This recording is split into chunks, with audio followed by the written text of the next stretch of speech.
welcome back to my channel. So actually, just ignore my wig. It's a bit poofy, but it's because I haven't flat ironed it yet, but I like it. I actually kind of like it poofy, but that's a by the way. Anyway, so today I am here to talk about something that I've actually been thinking about for the entire month of October. I've been thinking about this not even just for the entire month of October. I think about this thing like when I'm just alone in my bed, I'm like, that's why, like, when I hear something move in the house, I'm like, I remember it. And today is a horror story. Okay, not a horror story, let me not say that, but a haunting story. About that one time I was haunted, about that one time I lived in a haunted house, and about that one time that everybody in my family literally thought I was insane. Like, do you know insane? But that my entire family thought I was deluded. My entire family thought I was crazy until no, let me not even reveal it before we get right into this video. You will see until when, until what time they knew that, you know what,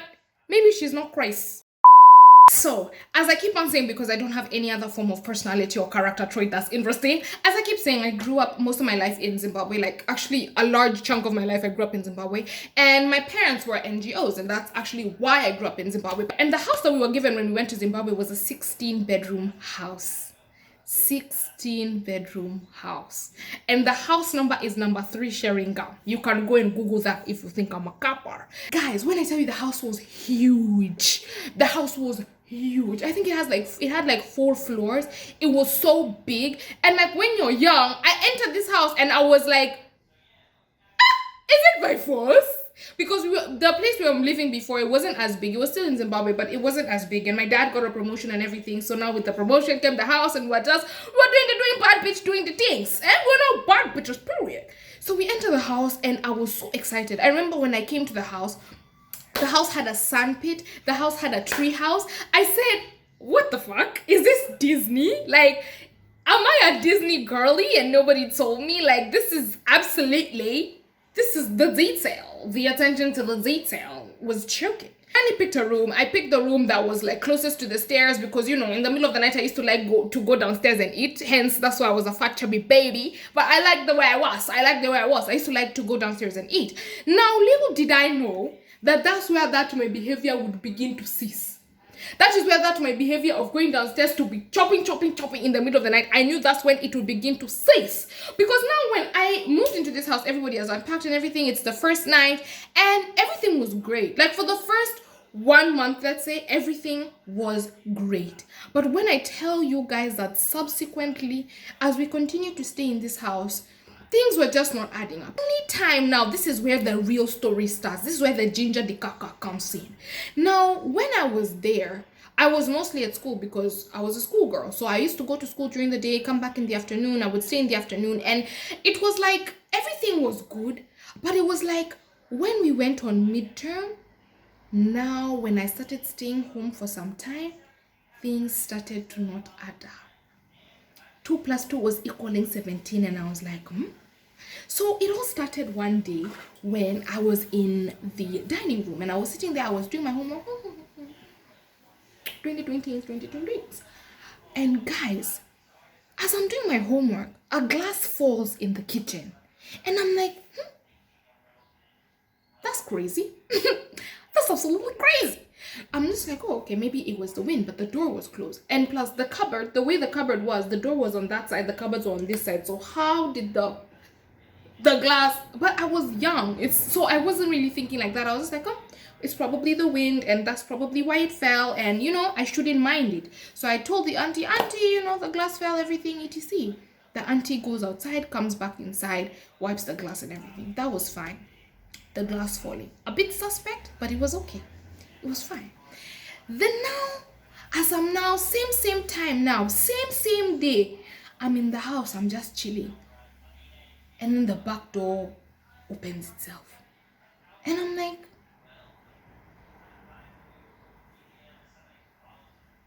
what? I said, what?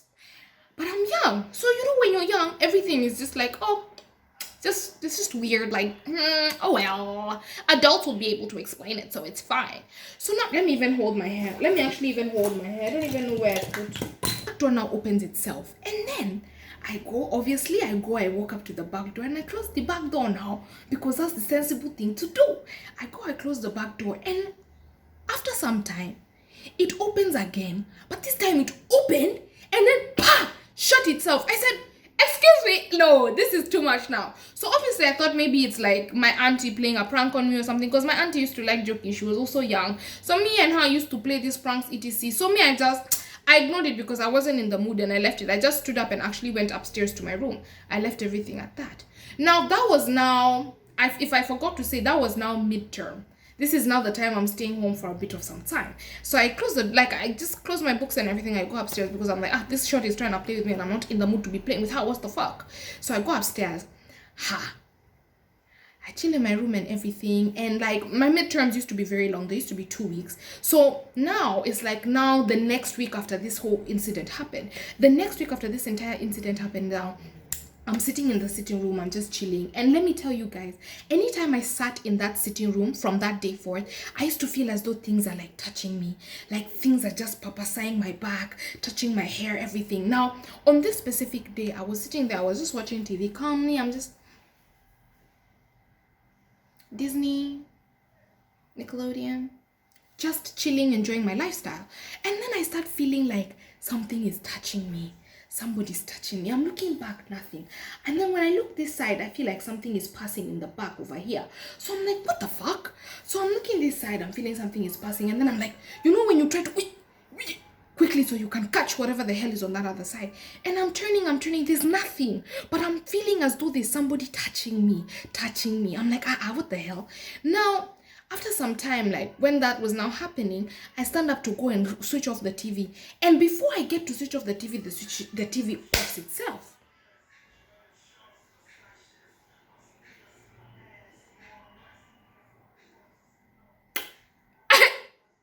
I assumed maybe it's the lights gone. Because Zimbabwe, we used to even use like generator 90% of the time because there was barely ever any electricity. So I assumed, okay, maybe, just maybe, electricity has gone. So I let things be as things should be. I allow it. I said, okay, let me go. That day, nothing else happened. Nothing weird happened. And now, like 2 days later, is when weird shit really took off. So that day now, 2 days later after this, I was sitting down in the parlor and I'm just now watching TV. I'm enjoying my life. I'm eating popcorn and I feel the same feeling of somebody touching me. I'm feeling as though somebody's even now breathing on my neck. Like I'm really feeling the presence of somebody being there. So I stand up and I run to the bathroom because there was the bathroom downstairs, the guest bathroom where I was, like next to the living room. So I run to the bathroom and I close the door and I swear to death, and I've sworn this thing to every member of my family. I've sworn it. I never shut the bathroom door. But then as I now shut it, my auntie has the banging sound and she comes inside and she's like, what's wrong, where are you? And I'm like now trying to open the door to go to her and it's not opening.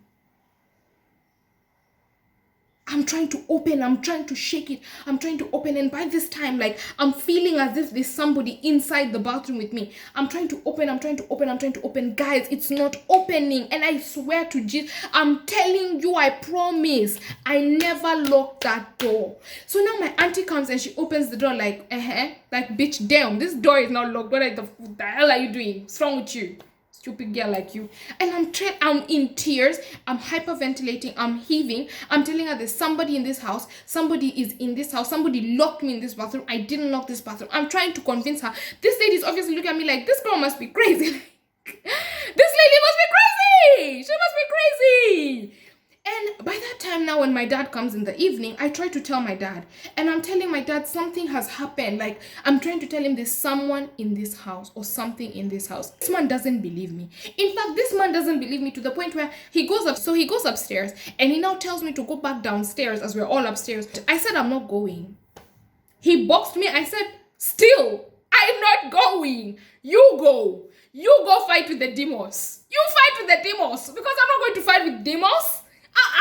Is it by force I go? You beating me won't kill me, but by that time those demons have me by the necks. They're gonna have me assassinated. What are you talking about? Anyway, so now I allow it. Like, he beats me, everything. I say, I'm still not going. Sorry, Oga. Sorry, Jale. I'm not going. And everybody now by this time in my house is thinking I'm crazy. But remember, like I keep on saying in my other videos, my mom wasn't in Zim all the time. Like, she used to do traveling. So by this time, my mom is not here. It's just me, my dad, and my elder sister and me. My little sister wasn't born yet. So now we're all just, everybody else is not feeling it. Everyone else is saying, no, this girl, now they started to talk about how they want to take me to therapy because I'm clearly going insane. And my mom is like, no, it's because I'm not there. I need to come and be there with her. Maybe she's having like some issues because I'm not around. So now my mom comes to Zimbabwe now. And now is when everybody started, this is really where the Crixus comes in. Because this is now when everybody started believing what I was saying. My mom, as she arrived, guys, one thing about my mom has like I don't know, a third eye or whatever, but she really is in touch with like her spiritual side and like the spiritual side. And she's like, she feels like energies from like spiritual people and shit like that. So now when my mom comes, as soon as this lady enters this house, she says, there's a different kind of energy here. And I'm like, is there, dear? And she starts telling my dad, like, there's a different kind of energy here. And I don't know what it is. I don't know. She says she's not feeling settled in the house. I'm like, I'm trying to tell her, it's because there's demons. There's demons. Nobody's hearing me. And it's now subsequently when my mom now starts staying in the house, she starts saying the same thing that I'm saying. She starts saying that she's feeling things like just touching her. She's sitting in the living room. It's like people are passing around her, but she can't see them. But she can't see them. She can't touch them. She can't feel them though. And she's telling my dad, and my dad, let me tell you one thing about my dad doesn't believe in all this magic, black juju. He doesn't. My dad doesn't believe. My dad, you will tell him, he'll be like, and then? He usually feels we're acting drama. But this specific time, me, I felt it. My mom felt it. And then it took like 2 incidences is what actually made us move out of that house completely. Because number one, when we were in that house, my dad had an accident for the first time ever. And my mom said, it's the spirits in this house. Second of all, my elder sister and I were riding my bike. And my bike actually not only had the normal brake, but it also had my emergency brake. And then the emergency brake failed. And maybe, just maybe, we are linking the two too much, but these things had never ever happened in our family. People like in my family don't usually get hurt, thank God so much. But this is the only time like bad things started befalling our family. And my mom said like, we have to move. It's either we move or really bad things are going to happen to us. And guys, I'm telling you, I was the whistleblower and these people called me insane. Like, they were like, no, this girl must be crazy. And I was telling them, no guys, there is something following me in this house. Like, sometimes even when I was sleeping, I'd feel like I can't breathe, like there's something on top of me. And I remember that entire time of like, for me to remember such a far back memory and like the detail of every single aspect of this story is that it really traumatized me. Like, I never ever let that thing go. And it was even further, my whole theory of there being spirits in that house was further confirmed because the next couple that moved into the house once we left was an Arab family, and they actually worked with, like, the father actually worked with my dad and the mom, and we were all just a close family. I was friends with the kids were friends with us and everything. So they moved in. It was an Arab family, and the woman used to stay home all the time, and the kids would go to school, but the woman was always home. And for her it was even worse because there was no auntie, no nothing. She was always home by herself.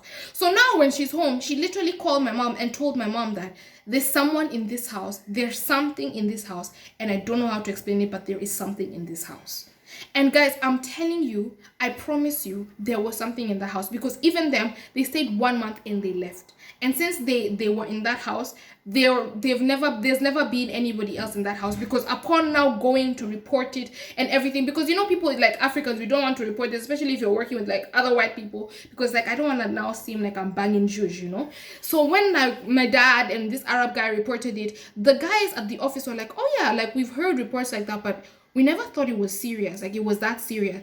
Do you know, since that day, that place hasn't been held as a residential place. It's now an embassy. I'm not sure for which country, but it's now an embassy. Like, the house was big, the house was perfect, it was amazing, but there was something in that house. And I promise you that. I'm not crazy. Neither are all the people saying this crazy. I can even tell my sister to comment down below in the comment section, because I'm telling you, something wasn't right in that house. Anyway, guys, thank you so much for tuning into my channel and listening to this spooky story time. This is actually because of October. I've always wanted to tell this story, but I've always been like, maybe they'll think I'm crazy or like I'm lying or something. But yeah, I said it and I said my piece. Like, it's this supernatural shit, it's out there, and it's really for real, guys. Anyway, I would like to hear if you have any supernatural stories, and yeah, please comment down below if you have them, and comment on anything if you want to see me do other videos. Also, commenting really helps my channel in terms of engagement and to get my videos out there. And yeah, let me not talk too much. Follow me on my socials, and I will see you guys in my next one. Bye.